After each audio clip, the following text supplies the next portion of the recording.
So that's what we're going to start this morning with pre-flight planning. You see this picture here. These are a little bit taller mountains than we have on the East Coast. But this would be your typical Rocky Mountain flying through mountain passes and valleys flight to get somewhere.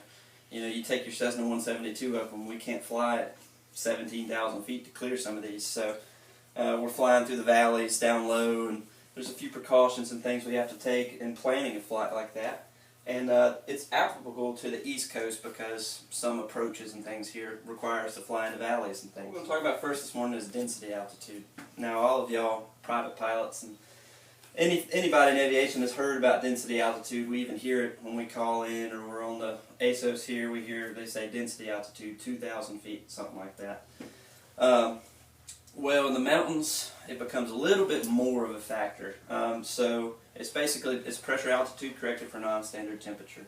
So it's the altitude that the aircraft is seeing or performing at. So if we hear the density altitude is 5,000 feet, our airplane is going to perform like it's at 5,000 feet. So it's seeing that 5,000 feet air. It's going to want to climb like it's climbing at 5,000 feet. The engine's going to be making less power at 5,000 feet.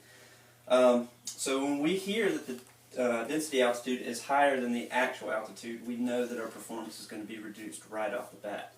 Now this is crucial in the mountains because our elevation that we're starting at, field elevation, is already higher, you know. And we'll look at an example with Hot Springs, Virginia here in a little bit. It's one of the highest public airports on the East Coast, and it's only an hour and a half from here. It's a really fun flight, but we'll talk about some of that. And and last but not least, just to throw in the regs part of it, the FAA requires you to know your density altitude in your pre-flight action. High density altitude is going to impair lift, engine power, and propeller efficiency.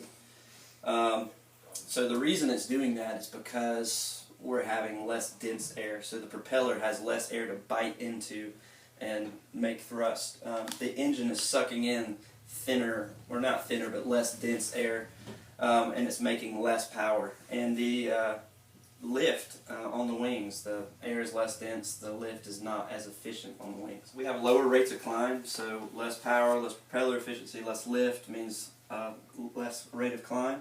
And that's crucial in the mountains because we have big peaks that we have to fly over, so how can we get over them?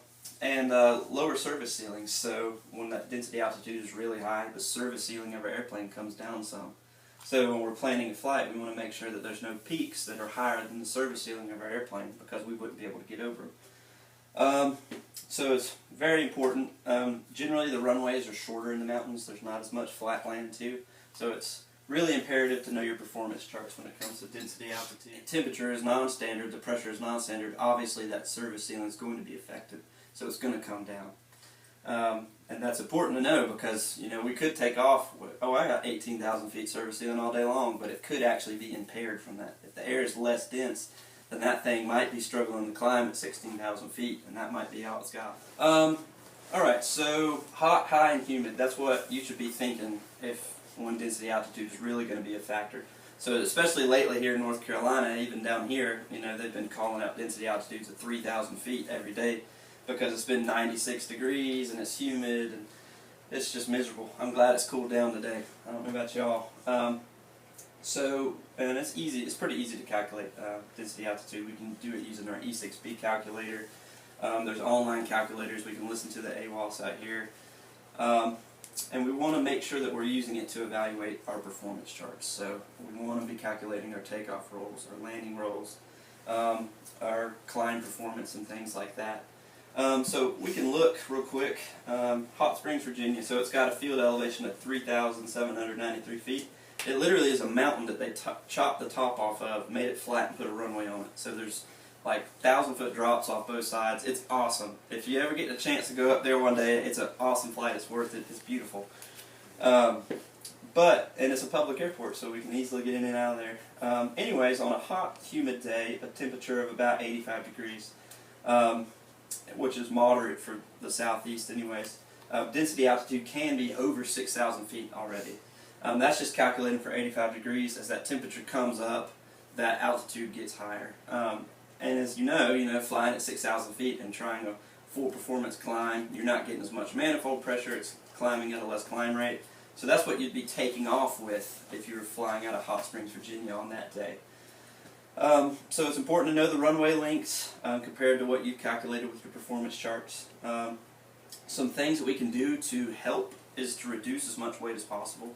So your best friend that really wants to go, you're just going to have to tell them, sorry, you can't come today. We can cut back on some fuel, maybe make sure it's still within our planning, but maybe we don't need to bring as much fuel with us. Fuel is a lot of weight, extra bags and things that we don't need, we can leave behind. And then also I put on there study charts to ensure terrain clearance, just to make sure that we can climb over any obstacles with our reduced climb rate, and we'll look at that more as we look in actual flying techniques in the mountains. Alright, so just one last portion on performance. So even excluding density altitude, a normally aspirated engine like we have in all our airplanes here, which means it's non-turbocharged or supercharged, you're going to lose 3% of your power per 1,000 feet MSL. So even if the density altitude was normal, you would still be losing engine power and lift efficiency. A lot of times the mixture may be leaned on the ground to obtain max takeoff power, and this is especially prevalent on the West Coast and in the Rockies. A lot of those field elevations out there are 7,000 to 9,000 feet. And so a lot of the guys during the run-up check have to lean the actual mixture on the ground to obtain that max power. You know, when that mixture's all the way in, we're dumping a lot of gas in with the air mixture, right? But it could be too much for 7,000 or 8,000 feet, so they lean it back until they get a peak power on the ground. And something to be concerned with, we have, I think, one airport in North Carolina that's above 4,000 feet. So maybe a little bit of leaning would need to happen there. Generally above 3,000 feet is where we want to start leaning the mixture. So once again, reduced airfoil and wing efficiency at higher altitudes. One more time, that true airspeed is going to increase for the indicated airspeed, and that's the really big factor in the runway lengths and stuff. So we might be seeing our normal airspeeds on our airspeed indicator, but we're really approaching the runway at 5 to 10 knots faster than we actually perceive. So things might look a little different coming in, and it's going to take a little bit more effort to get that airplane slowed down, especially on a shorter runway. That's actually Ashe County in North Carolina. It's up near Boone. It's another real fun airport to fly into. You got to fly down into the mountains to get into it. It's got a pretty cool drop off up on one side as well. That's always fun, and it's angled up a hill. But yeah, those are all factors when it comes to runway lengths, climb rates, and maneuverability. Let's just briefly touch on weather before we dive into it later. Weather changes like crazy in the mountains. There's all sorts of winds pushing things around, moisture around, clouds form, clouds dissipate. So we want to, as we're flying into the mountains, set our personal minimums a little bit higher than normal at first. If it's our first time going especially, because it can change so quickly, it can come down on us so quickly, valleys can get capped off with fog and clouds and things, so we really want to set them higher than normal at first. Our wind tolerances we want to set a little bit lower, so if it's, you know, we could take off here with winds aloft of 25 knots easy, but in the mountains 25 knots over top of a ridge, it's going to be accelerated, and there's a lot of things that we're going to look at here in a little bit, so we want to set our wind tolerances a little lower. We want to get a full weather briefing, just like always, but especially in the mountains. Check NOTAMs for the areas, so airports and things like that. Make sure the field conditions are in good shape up there. We want maximum performance on those runways because we're already dealing with the reduced performance. Mountain weather can change quickly, so we want to be aware of factors that can contribute to it. So especially on days like in the summertime, we get that hot, humid air coming out of the Gulf, coming over the mountains. You see it every single day. Thunderstorms just pop right up over them peaks. All that air is being moved upwards. So we want to be aware of those factors that can contribute to storms and fog and things like that. And we'll look at that more in a little bit. So in the mountains, if we are planning a flight up there too, in our pre-flight planning, early morning flights are preferable. The temperature's cooler, so density altitude is not as big as a factor. The wind is generally calmer. Fog is still a consideration in the mornings, but on a drier morning, generally it's pretty nice flying in the mountains. So, passengers, so you want to bring people with you, right? It's pretty up there, you want people to see the scenery. So it's smart to brief passengers to bring warm clothes and shoes and things, despite the temperatures. Temperature can fluctuate a lot in the mountains, and if there was an emergency situation, you'd want your passengers to be prepared. So you don't want them walking around in the mountains with sandals on or anything. So shoes, warm clothes in case you have to sleep somewhere at night if something were to ever happen.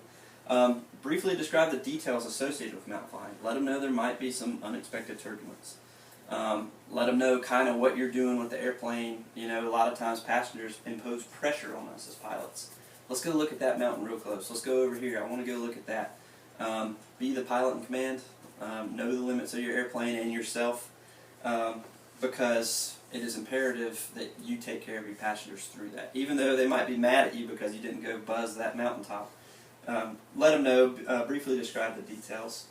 Let them know the danger of loose objects. This is a big one, actually, that I've researched on the West Coast. A lot of times, passengers will just kind of throw things around in there, and when they hit those unexpected turbulence pockets, things can all of a sudden just start flying around, hit people in the head, all that kind of stuff. So make sure that loose objects are buckled down. And then seat belts, air sickness bags, emergency equipment due for the flight at hand. Make sure your ELT inspection is actually done and it's working. And survival gear. Those are all considerations when flying in the mountains. Especially the seat belts and air sickness bags. A lot of people will fly out of their seat and hit their head or get airsick. So we definitely want to have those things on. Right, communications. So this is one that when I was preparing this, I really hadn't thought about much before, but it is very important. So VHF is limited to line of sight. So if that antenna goes behind the mountain, we're not going to be able to talk to whoever we were talking to anymore. So we want to plan our communications appropriately. So this is particularly important for IFR guys. So we're flying into a smaller airport. We come out of the clouds, we're into the mountains, and we want to call up our controlling agency and say, I want to cancel my flight plan. Well, we try to, and all of a sudden, we're not getting anything. Alright, so what do? Well, we're going to land under VFR, right? Technically, we've lost communications. So we land, we pull out our cell phone, we're up in the mountains. I'm going to call flight service to tell them I cancel my flight plan. No cell phone signal. So now all of a sudden they think you've crashed somewhere up here in the mountains, and they're going to start sending the army and the helicopters out to come find you, but you're safe on the ground. So plan your communications appropriately. Make sure that if you don't have a cell phone, that wherever you're going has a landline or something you can use in case this does happen to you, or just know your frequencies where there might be a ground control outlet or some way that you can get in touch with flight service. Current VFR charts are a must in the mountains. They're depicting elevation, frequencies, and things like that. Also keep your GPS updated if you're using one of those. Don't rely on it too much. A lot of visual flying in the mountains. And then prepare a thorough nav log, especially if you're unfamiliar with the area that you're flying in. This is going to help you avoid getting lost in unfamiliar terrain. So, always nice to prepare a nav log, especially on cross countries and things. Finally, routes. So obviously straight line planning that we can do here obviously sometimes doesn't work in the mountains. Especially, here's one from around the Colorado Springs area to Aspen. So look at these different routes that a smaller airplane would have to take through these mountain passes. So a lot of times the best thing to do is to talk to an experienced mountain pilot that knows the best routes that work. So a pilot on the East Coast would know the best way to land at Mountain Air up in the mountains. Or they would know the best route to cut to the mountains to get to Ashe County or things like that. So talk to them about which routes work, which routes don't. And then consult the charts and the limitations of your airplane. So some routes are different than others. You know, some routes might take you above 12,500 feet where oxygen is required, and about after 30 minutes, and we don't have oxygen. So make sure you know which routes are going to work for you, which ones don't. Consider staying as close as possible to populated areas and planning these routes. In the event of emergency, it's going to be a lot easier to find you, and you'll get help quicker if you're closer to a populated area.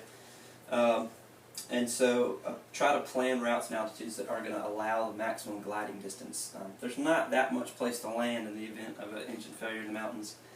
So we want as much real estate we have to work with to find the best that we possibly can.